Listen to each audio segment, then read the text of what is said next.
برطانوی वज़ीर आज़म बोरिसन के खिलाफ तरीके अदम एतमाद नाकाम हो गई। तरीके अदम एतमाद की नाकामी के बाद बोरिसन ने कहा कि मैं पहले से ज्यादा मजबूत हो गया हूँ। जर्मन वजीर खारजा की दफ्तर खारजा में आमद। वजीर खारजा बिलावल भुट्टो ने जर्मन वजीर खारजा का इस्तकबाल किया। जर्मन वजीर खारजा और वजीर खारजा बिलावल भुट्टो दोनों ने मिलकर पौधा भी लगाया।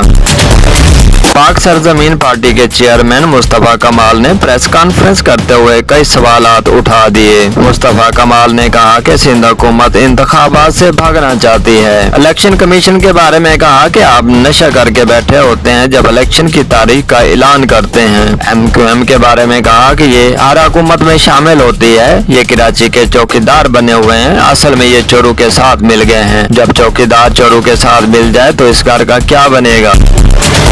पाकिस्तान तहरीक इंसाफ के रहनुमा डॉक्टर शहबाज गिल ने प्रेस कॉन्फ्रेंस करते हुए कहा कि इमरान खान ने अगर मुआहदे किए हैं तो उन मुआहदों को सामने ले आए। ठीक है, आप पर दबाव है, हम पर भी दबाव था, मगर इमरान खान ने एब्सोल्युटली नॉट कहा था। आप बिजली पेट्रोल महंगी पे महंगी किए जा रहे हैं। एक रिपोर्ट अंग्रेजी में है, इसलिए इसको ये मुआहदा कह रहे हैं।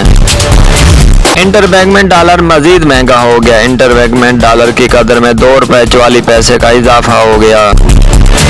पाकिस्तान तहरीक इंसाफ के रहनुमा इनामुल हक सलीम ने कहा कि बिजली 14 रुपए यूनिट महंगी हो गई, पेट्रोल 60 रुपए महंगा हो गया, डॉलर 202 का हो गया। रिटायर फौजियों को प्रेस कॉन्फ्रेंस नहीं करने देते। अवाम अपना एनजीओ कानूनी हक इस्तेमाल करते हुए एहतजाज करे तो गोलियां बरसाए जाते हैं। इसको ही तो इम्पोर्टेड हुकूमत कहते हैं।